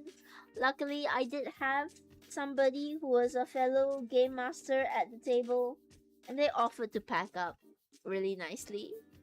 Hello, Cici. I've been alright. Ignore the story about nearly fainting during D&D. That's unrelated. But I forgot to eat dinner for one of my D&D games, which ended up in not very happy tummy, because I have a stupidly sensitive stomach, unfortunately. And yeah, luckily there was more games running at the time, so my fellow game masters, they were really sweet. They told me, hey, you should go home first. You should take care of yourself. Please text us when you get home so that we know that you're back okay. And they said they would pack up everything else around the table for me, which is really sweet. Have you guys, CC, Mark, those of you who remain, have you guys ever nearly fainted at an event or something where it would be a really bad time to faint? If I fainted at home, that'd be fine. That'd be alright. You know, because I'm not missing out on anything. But at a game where I'm supposed to be DMing for people and scaring them and looking in control, I did ask one of my GMs who was in the game, like, did I look like bad? And he said that, oh yeah, we could sense something was off. But he said that it was fine. That overall they had a decent time, not too noticeable. Managed to get through it. Managed to make the NPC. Managed to end on a good cliffhanger. Luckily. But yeah, I need to take care of my meals a little bit more, and not end up falling over at the table. And I got home and I ate. So I ate, and then my tummy said, okay, you ate. Well, we'll be better now. I think I did because I got too nervous and forgot to eat before I did a speech. Oh no! What happened during the speech? Were you able to make it in time? Okay, you ended up well, because it would have been bad. Yeah, it would have been bad. My tummy, even for my stomach, for small things, it gets really painful. It can be the most mundane sort of thing that I forget to do, like I forget to eat on time, or I take a meal that's a bit too spicy, or you know, cheese is still a thing. I'm lactose intolerant partially, so that's always fun. But it can be the tiniest thing and it just gets super upset. Most of the time it's normal. It's normal enough. But other times it's bad. This is why I'm so glad when you guys tell me to eat. Again, not your responsibility. Tene really should get better at taking care of themselves and eating on time. It was the first time in a while that I forgot. Can you imagine that I faint during the game and the players are just wondering, is this part of the roleplay? Is this part of everything? But I'm so glad to have like excellent players, because they can carry the story on their own. I didn't need to do too much, especially since I wasn't feeling well. I just let them sort of carry the story, and they were amazing as always. I'm so glad to have such wonderful players, and without them, I don't know where I would be. Probably fainted on the floor. But yes, always take care of your tummy health. Make sure you eat on time. Even missing meals is bad for you, you know? It's not a good thing. Okay, time to do a bit of a forest floor. Let's do a solid pen first, and then we'll add some texture on top of it. Imagine if it was during you. It was CC. It was during when I was an NPC. I was playing out this character and I was talking to them, and I was just like, oh, I feel really dizzy. Hold on. But I was sort of leaning over the table, and as I was leaning, I was getting lower and lower and lower, because I couldn't really find the strength to hold myself up, because my tummy really hurt. And again, I don't know if they could tell. Maybe they couldn't. I'm gonna imagine that most of them couldn't. But luckily, again, it's a horror, so kind of believable that characters acting weird is normal. But still, it was not good. It was don't follow my example, alright? Make sure that you're taking care of yourselves, guys. And the I guess it's just the NPC's thing now is that whenever he talks, he gets lower and lower, and he looks really pale, and he looks like he's about to collapse. Ugh. That's his drive now, and you know, all sorts of things come out of DND. This is just another one of them. Okay, let's switch brushes and let's add a bit of texture down this road. I love texture brushes. Great new character trait though. I'll be honest, I don't even know what I was saying throughout. At some point I was just rolling with what was happening, and luckily one of the characters said something that gave me a nice place to end the scene on. But yeah, I probably should have taken a break as well. But it was nearing the end of the session. I thought I'll just push through. I'll push through this final lap of the session, and once it's done, it's done. Oh, oops, too thick. Too thick a brush, but very nice texture.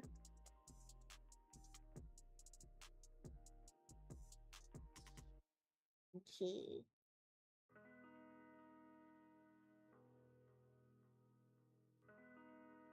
Just, we can be a bit messy with this road.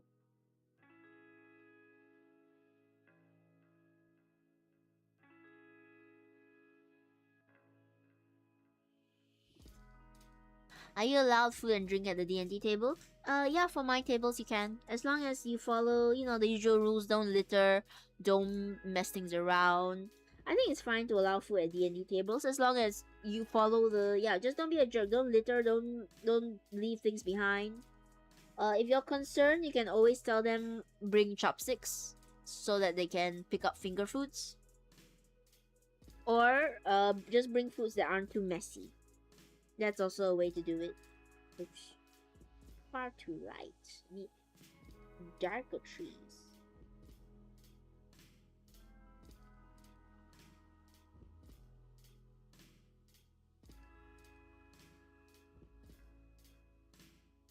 And you know, people should feel comfortable while they're playing, so snacks are a way to feel comfortable. People like snacks. People like food. Let them eat. Why you starve? Don't starve your players.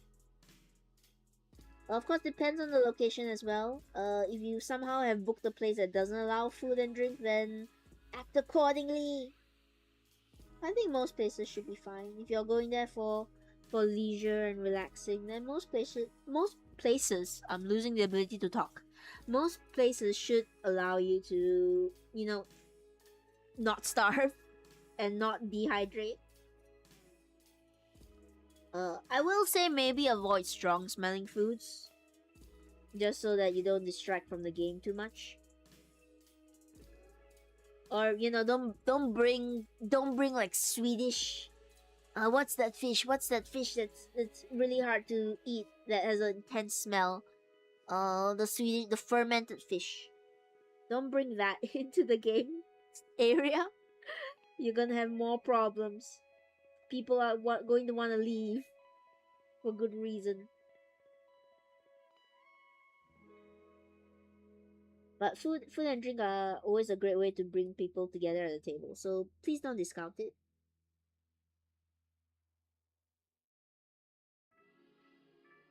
Oops.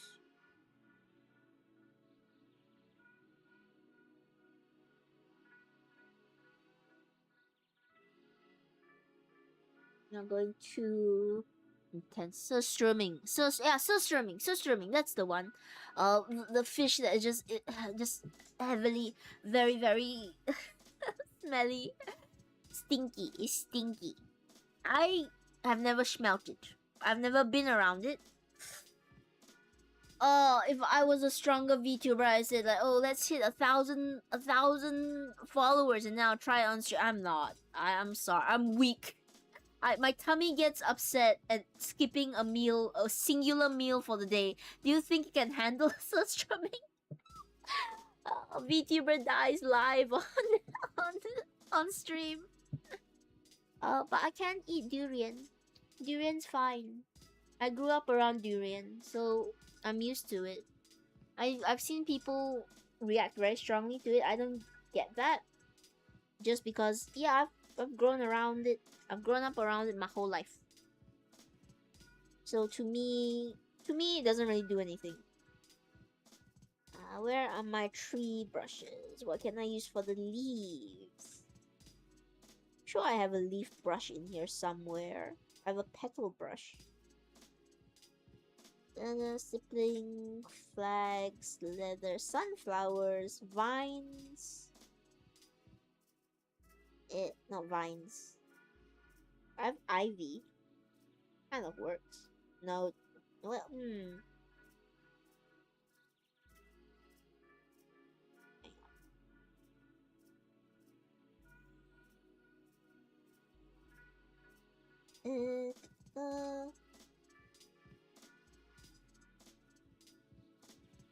Oh wait, no, it's not a scatter brush. Thought it was a scatter brush. Got my hopes up. We did it as a challenge in our friend group. It tastes good if prepped, but it was too hard of a set. Oh no. Did you enjoy it then? Since you say it's good? I mean, it kind of defeats the purpose if you have to plug your nose every time you eat it, right? I don't think I would want that. I have a trunk brush. Are you kidding me? I forgot I had a trunk brush. How do I can't make the trunk brush blend into the rest. It just comes off as white. Blah. Oh, it's a nice texture though. I have ivy brushes. Ivy. Not bad. Oh no, it's too strong. Yeah, it's too strong a color. Where have all my leaf brushes gone? They just not exist anymore. The scent was so bad we had to fumigate the room. Yeah, I guess the bad thing is that it lingers, right? It doesn't go away. It just sort of stays around forever.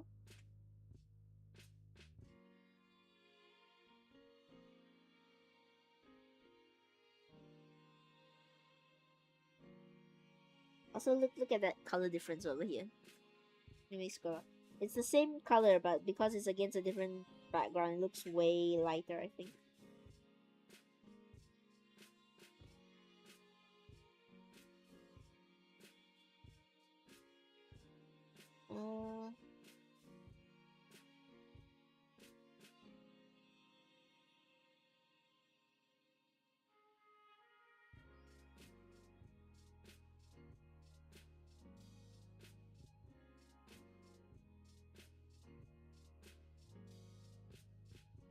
Do it like this.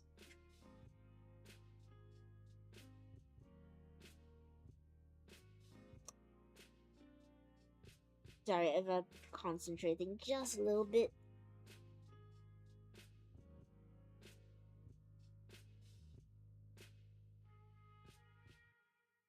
Just want to get these trees looking like trees.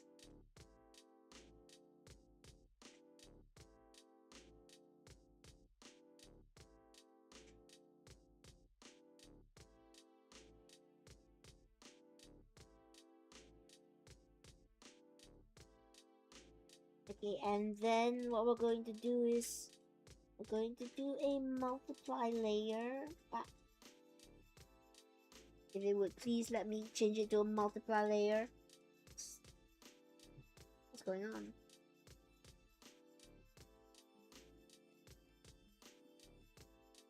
Oh.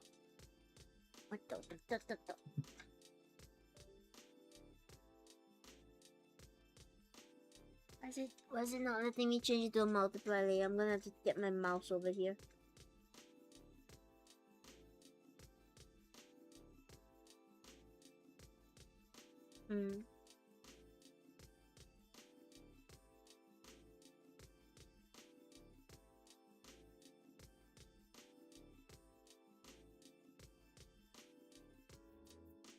something being pressed down?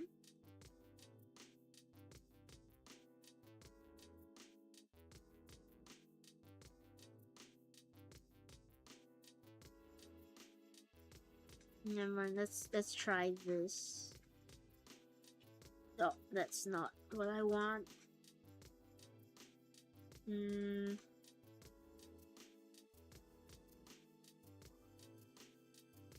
Okay, now it's multiplied. Alright. Okay, so there's spacey in the dark. We're going to lighten it up just a little bit. And what we're going to do is, I want to have this red. Actually, should I make this red? Bright red? Oh, that's not bad. Spacey and I were talking about his walks in the dark. He brought a red flashlight out, and honestly, this looks pretty cool. It's not as intense on the stream. I think it's more intense on the monitor here because my PC is bad at filtering colors. Oh, I like that though.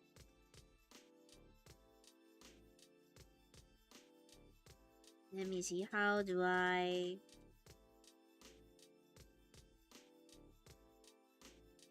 So what I'm going to do is make some of the other parts darker.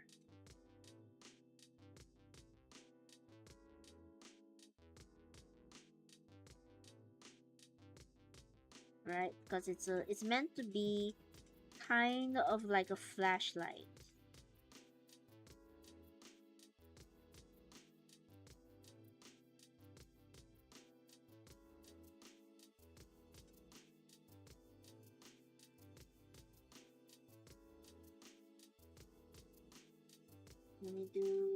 Let me do an add layer, please.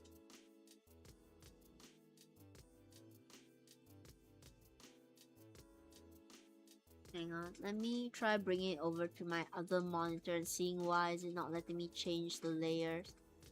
Change is fine here. I guess it's something on the other monitor that's causing it to mess up. Ah. Come back over here. There we go.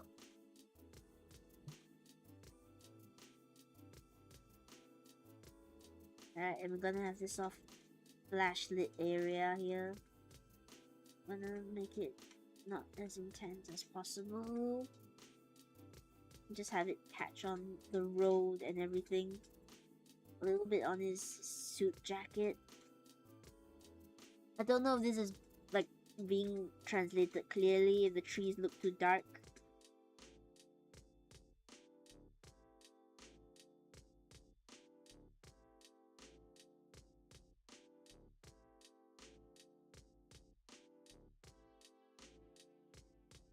Oh, that's really bright. It's not bad. Like, it's not super bad. I'm going to erase it though, so I can do another thing with that intense of light.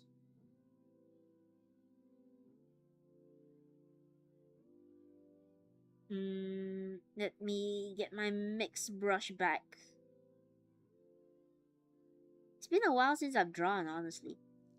I missed it. I miss drawing and chatting with you guys. Just relaxing in these cozy... I miss playing games. I miss so many things with you guys that my laptop just refuses to allow me to do at times. Makes me angry. Let me do all the things. I want to do all the things.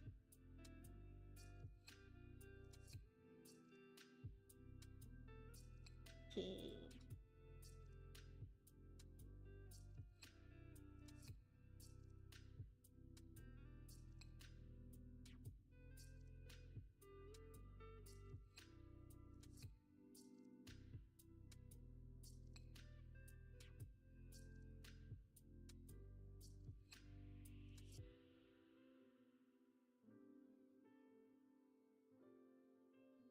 Alright, and there's going to be a little bit of bounce on this light as well.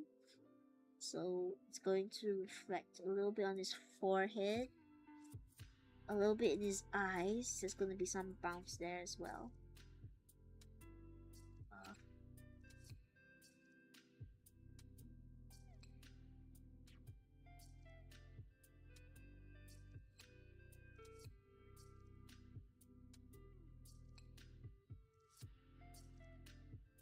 Oof. Feel like I'm cooking a little, just a little, just a little. Not a lot, but it's a decent meal.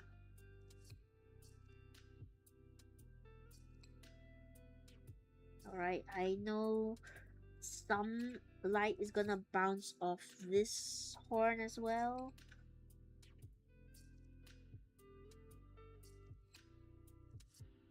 Just a little.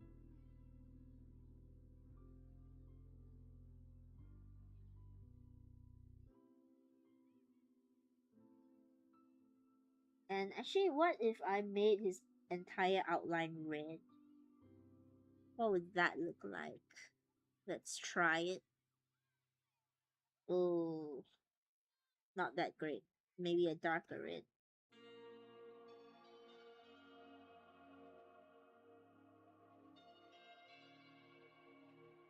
Yeah. How about very intense red? Hmm.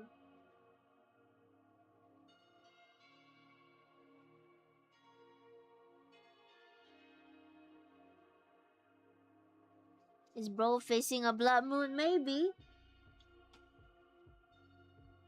I wanted it to be red because Spacey was showing me some really cool photos of him taking his walks out during a walk with a red flashlight, and they look so cool that I wanna sort of pay homage to that a little bit.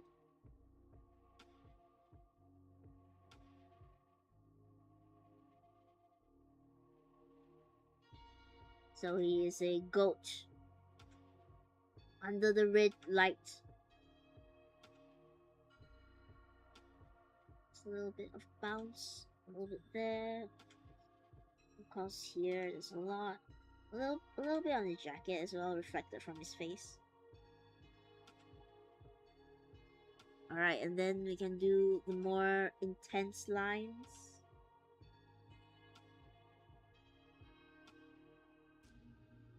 Where's my mix brush? Where have you gone?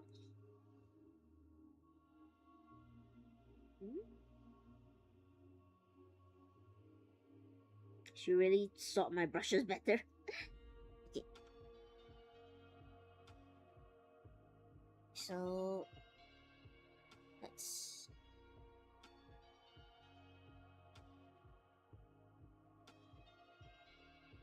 do a little line over here.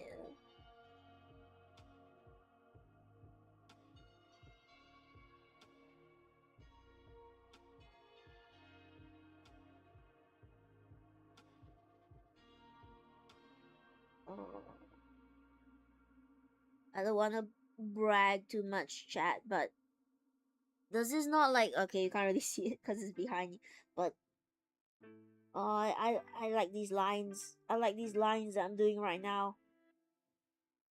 Okay, that one less. I like that one less. But, yeah.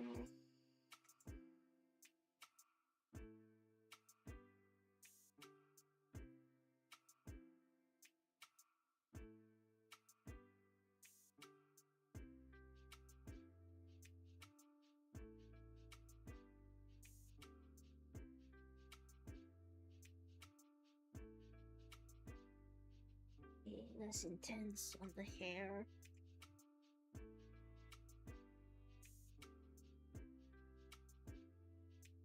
Is this not entertaining?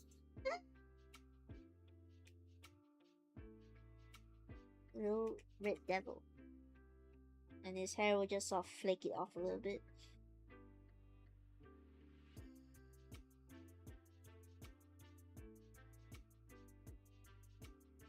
So I'll do the same for here.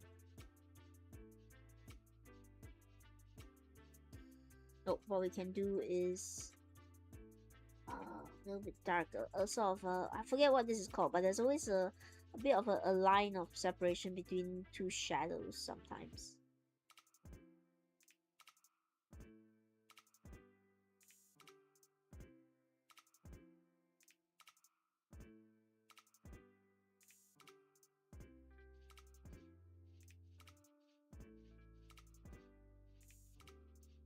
Very shiny. I like shiny things.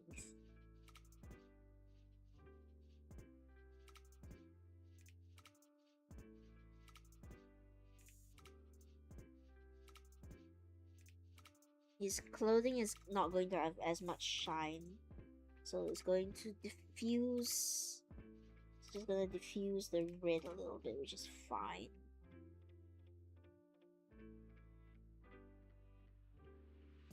Things like his hair, make it thinner. It's going to catch some of that light.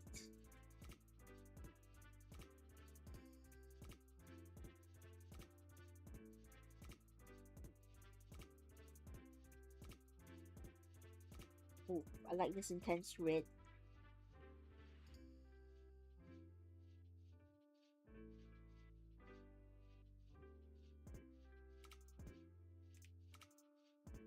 Just gonna be a bit messy with it. I'm sorry if I'm mumbling. The shadow separation line is separate. Is it called the? It's called the. I'm not sure. I'm not sure. I'm sure there's an actual name for it. There's like a special name for it that's given to it, but I forget what it's called.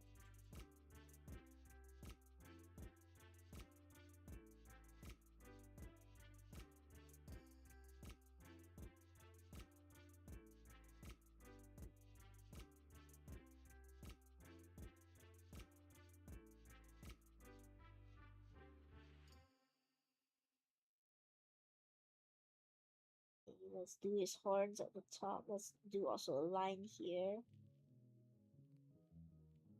Oh, I'm sorry if I'm mumbling a bit. I'm concentrating on this. I'm just all in on this drawing over here. This coloring.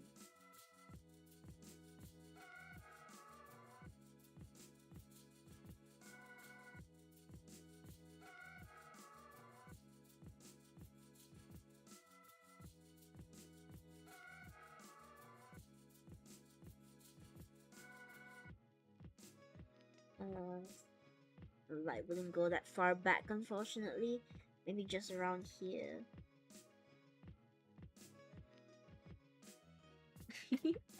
I like it. I like it. I like what we've done here.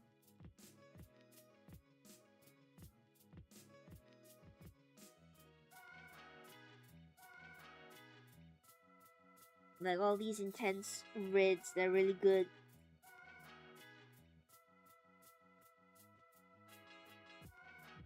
I want to. What do I want to do? Maybe a little bit more of a shadow here. Or actually bring this up a little bit lighter, because it's in the foreground.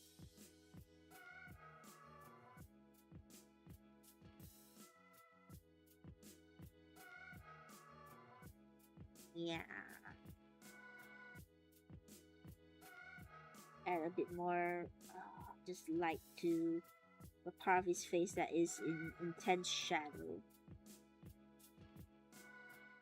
It sort of gives him a little bit of a glow, but I think that's fine.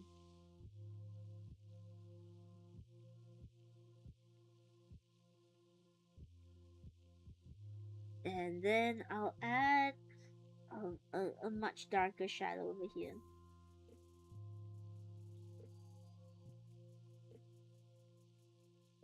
Just to show that there is still some shade going on. And are we done? Are we done, chat? Would you call this done? You can add a few more intense shadows.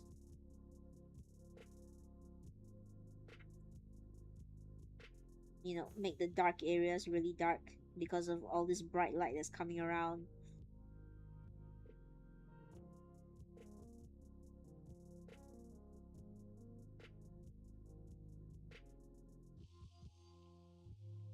Oh yes, the trees as well. Let's add a little bit of just a little bit of light to them to show that they are catching the light from wherever this weird source is coming from.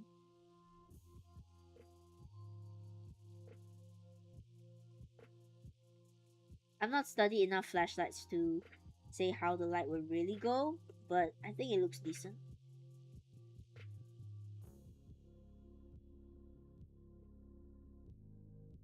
Oh, and then what we do, chat, is we're gonna add a little shadow. I'm gonna do this in a dark blue here. It's on a multiply layer. Let's add this little shadow here, that sort of spacey shadow.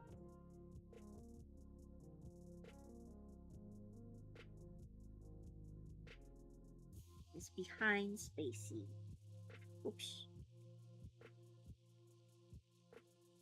And we can make it a little bit creepy looking.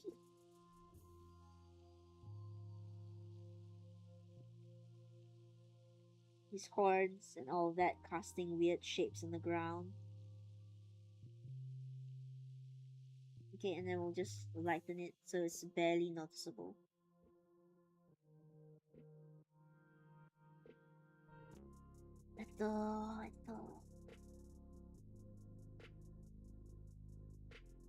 It really depends on the type of flashlight, how bright it is, but usually it does reflect the light of other things around it. I'm trying to figure out the middle of it. I don't think I have, but that's alright. It looks cool. Rule of cool trumps everything. Yeah. What do you guys think? I think we're done. I think we did it. I think we made a spacey.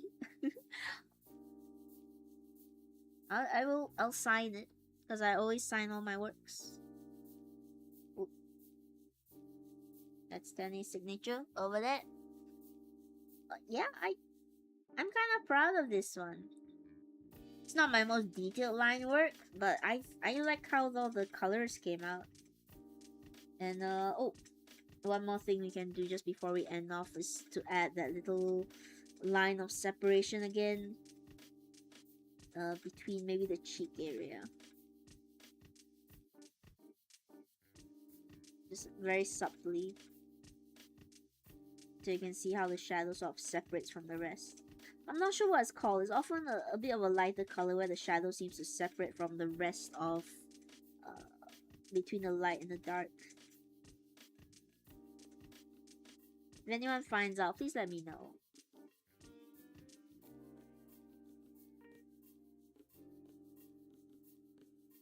Oof.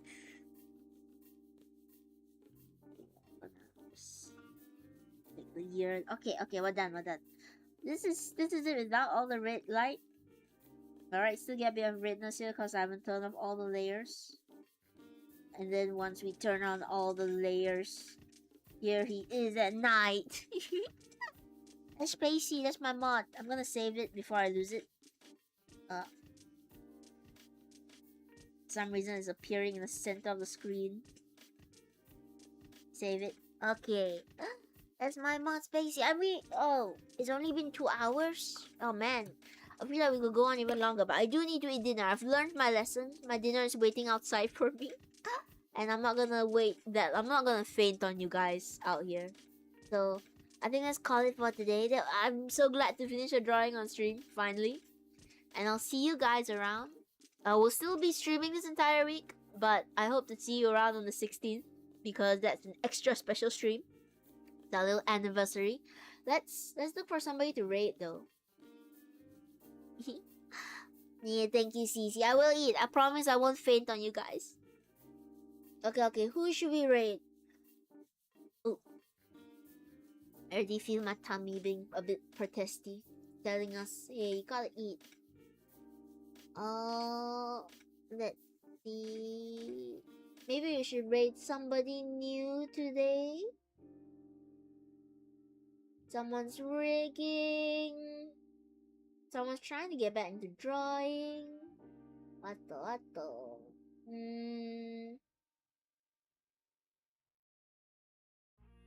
Let me see. There's always a lot of good people to raid.